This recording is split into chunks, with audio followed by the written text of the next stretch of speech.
రిజర్వేషన్ల ఉపవర్గీకరణ చేసే అధికారం రాష్ట్ర ప్రభుత్వాలకు ఉందని సుప్రీంకోర్టు తీర్పు ఇచ్చింది. దీనిపై సీఎం రేవంత్ రెడ్డి హర్షం వ్యక్తం చేశారు. సుప్రీంకోర్టుకి కృతజ్ఞతలు తెలిపారు. కోర్టు తీర్పునకు అనుగుణంగా ఏబీసీడీ వర్గీకరణకు ప్రభుత్వం నిర్ణయం తీసుకుంటుందని తెలిపారు. దేశంలోని ఇతర రాష్ట్రాల కంటే ముందు తామే వర్గీకరణ చేపడతామని స్పష్టం చేశారు. తమరి అధ్యక్షతన అత్యంత కీలకమైన ప్రకటన చేయాలని రాష్ట్ర ప్రభుత్వం భావిస్తున్నది. కొన్ని దశాబ్దాల నుంచి మాదిగ ఉపకులాలకు సంబంధించిన లక్షలాది మంది యువకులు ఎస్సీ రిజర్వేషన్లలో ఏబీసీడీ వర్గీకరణ కోసం వాళ్ళు పోరాటాలు చేస్తున్నారు. 27 సంవత్సరాల నుంచి ఉమ్మడి రాష్ట్రంలో కానీ ప్రత్యేక తెలంగాణ రాష్ట్రంలో కానీ ఏబీసీడీ వర్గీకరణ మీద మాదిగ ఉపకులాల యువకులు పోరాటాలు చేయడం జరిగింది. వారి పోరాటాల ఫలితం ఒకనాడు ఇదే శాసనసభలో మాదిగ ఉపకులాల వర్గీకరణ కోసం వాయిదా తీర్మానం ఇస్తే నాతో పాటు ఆనాటి శాసనసభ్యుడు సంపత్ కుమార్ను కూడా ఈ సభ నుంచి బహిష్కరించడం జరిగింది.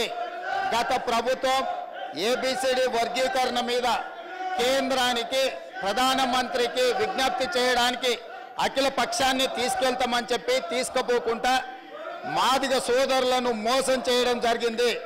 కానీ డిసెంబర్ 3, 2023 నాడు ప్రజాప్రభుత్వం బాధ్యత తీసుకున్న తర్వాత తక్షణమే మా ఉప ముఖ్యమంత్రి గారి సూచన మేరకు మాజీ ఉప ముఖ్యమంత్రి ప్రస్తుత మంత్రి దామోదర్ రాజనరసింహ గారి నేతృత్వంలో మా శాసనసభ్యులందరినీ అడ్వకేట్ జనరల్ని ఢిల్లీకి సుప్రీంకోర్టుకు పంపించి న్యాయ కోవిధులతోని చర్చించి సుప్రీంకోర్టులో బలమైన వాదనను తెలంగాణ రాష్ట్ర ప్రభుత్వం కాంగ్రెస్ ప్రభుత్వం వినిపించడంతో ఈనాడు సుప్రీంకోర్టు మాదిగ ఉపకులాల వర్గీకరణకు అనుకూలమైన తీర్పునివ్వడం జరిగింది. నేను మనస్ఫూర్తిగా సుప్రీంకోర్టు కాన్స్టిట్యూషనల్ బెంచ్కు రాజ్యాంగ ధర్మాసనానికి మనస్ఫూర్తిగా కృతజ్ఞతలు తెలియజేస్తున్నా. 7 మంది జడ్జిలలో 6 మంది జడ్జిలు రాష్ట్రాలకు ఏబీసీడీ వర్గీకరణ చెయ్యడానికి అనుమతి ఇచ్చింది. తెలంగాణ రాష్ట్ర ప్రభుత్వం తరఫున నేను స్పష్టమైన ప్రకటన చేస్తున్నా. దేశంలోనే అందరికంటే ముందు బాగానే నిలబడి తెలంగాణ రాష్ట్ర ప్రభుత్వం ఏబీసీడీ వర్గీకరణ అమలు చేసే బాధ్యత మా మిత్రులు మా మంత్రివర్గ సహచరులు మేమందరం తీసుకుంటాం. అవసరమైతే ఇప్పుడు ఇచ్చిన ఉద్యోగ నోటిఫికేషన్లలో కూడా వర్గీకరణను అమలు చేయడానికి అవసరమైతే ఆర్డినెన్స్ తీసుకొచ్చి మాదిగ సోదరులకు న్యాయం చేసే బాధ్యత మేము తీసుకుంటాము. కాబట్టి ఈరోజు ఈ సభ అందరూ కూడా ఈ అంశం మీద ఏకాభిప్రాయానికి వచ్చి మాదిగ ఉపకులాల వర్గీకరణకు సంపూర్ణంగా సహకరించాల్సిందిగా రాష్ట్ర ప్రభుత్వం తరఫున నేను విజ్ఞప్తి చేస్తున్నా. అధ్యక్ష, ఎన్నో ఏళ్లుగా చేస్తున్న పోరాటానికి ఫలితం లభించిందని మంత్రి దామోదర రాజనరసింహ అన్నారు. సుప్రీం తీర్పును స్వాగతిస్తున్నట్లు అసెంబ్లీలో తెలిపారు. సుప్రీం తీర్పుకు రాజనరసింహ ధన్యవాదాలు తెలిపారు. ఎస్సీ వర్గీకరణలో సీఎం రేవంత్ చొరవ ఉందన్నారు. ఈ వర్గీకరణ అనేది ఏ వర్గానికి వ్యతిరేకం కాదు. ఓ సమతుల్యత, అందరికీ అవకాశం కల్పించాలి అనే ఉద్దేశంతో ఈ ఇంబ్యాలెన్స్ని బ్యాలెన్స్ చేయాలనే ఉద్దేశంతో ఈ పోరాటాలు జరిగినాయి. ఈ పోరాటం 20-30 ఏళ్ళ పోరాటం కాదు, గత 50 సంవత్సరాల నుంచి ఉన్నది. ఈరోజు అట్లీస్ట్ నా 63 ఏళ్లలో 50 ఏళ్ళు నేను చూశాను ఇది. Today I'm little bit emotional. ప్రత్యేకంగా ముఖ్యమంత్రి గారికి ధన్యవాదాలు తెలియజేస్తున్నాను. ప్రభుత్వం ఏర్పడ్డ 2 మాసాలకే ఏజీతో మాట్లాడి వారు ఆదేశాలు ఇవ్వడం జరిగింది. మీరు డెలిగేషన్ లీడ్ చేసి సుప్రీంకోర్టులో ఒక అడ్వకేట్ని నియమించి మనం కూడా వాదన వినిపిస్తాము రాష్ట్ర తరఫున. ఈ ప్రభుత్వం వర్గీకరణకు సమతుల్యానికి సానుకూలంగా ఉన్నది.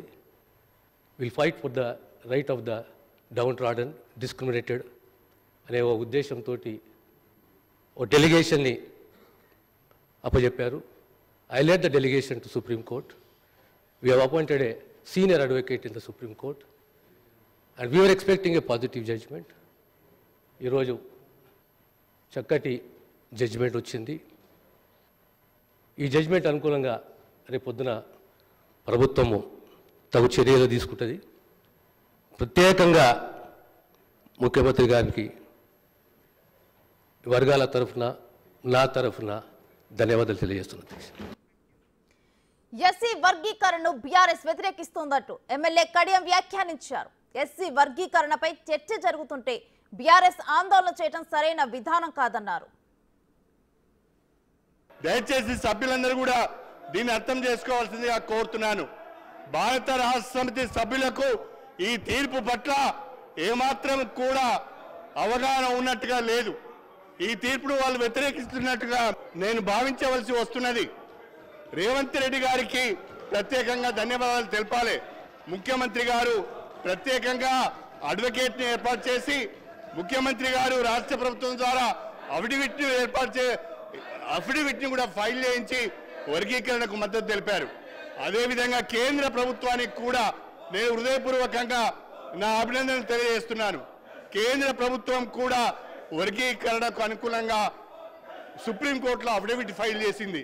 కేంద్ర రాష్ట్ర ప్రభుత్వాలకు వర్గీకరణకు అనుకూలంగా అఫిడవిట్లు ఫైల్ చేసినందుకు హృదయపూర్వకంగా దళిత జాతుల నుంచి నేను అభినందనలు తెలియజేస్తూ ఈ తీర్పును స్వాగతిస్తూ ఇవాళ ముఖ్యమంత్రి గారు ఏదైతే ప్రకటన చేశారో ఇప్పుడు ఇచ్చిన నోటిఫికేషన్లో రాబోయే నోటిఫికేషన్లో కూడా ఈ యొక్క వర్గీకరణకు సంబంధించిన తీర్పును అమలు చేస్తామని అవసరమైతే ఆర్డినెన్స్ కూడా తీసుకొస్తామని చెప్పినందుకు ప్రత్యేకంగా ముఖ్యమంత్రి శ్రీ రేవంత్ రెడ్డి గారికి ఈ జాతుల పక్షాన ధన్యవాదాలు తెలుపుకుంటూ సుప్రీంకోర్టు తీర్పును స్వాగతిస్తూ ఈ అవకాశం మీరు నాకు ఇచ్చినందుకు ధన్యవాదాలు తెలుపుకుంటూ సెలవు తీసుకుంటున్నాను.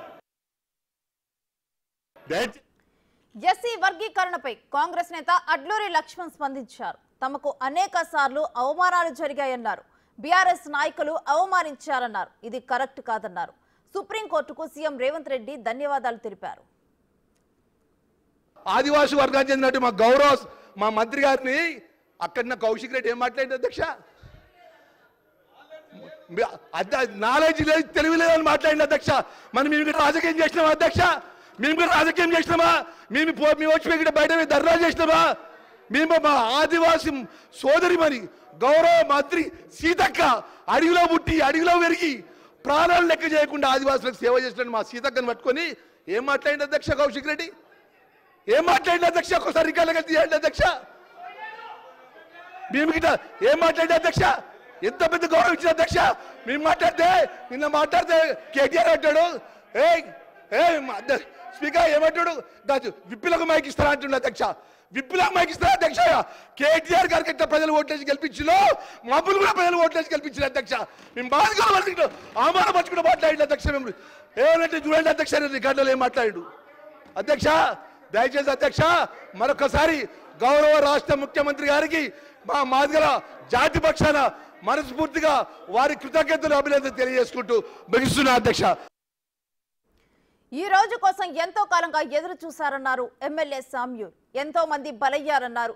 బలైన యువతను ఆదుకున్న చరిత్ర కాంగ్రెస్దే అన్నారు. 50-30 సంవత్సరాల సుదీర్ఘ పోరాటం తర్వాత నేను బీఆర్ఎస్ఆ టీఆర్ఎస్ఆ ఆ నాయకులకు మా మీద ఏమాత్రం గౌరవం ఉన్నా పోయి మీరు సీట్లో కూర్చోవాలి, లేదా మీకు ఊళ్ళలో సాగు తిప్పబడతా జాగ్రత్త.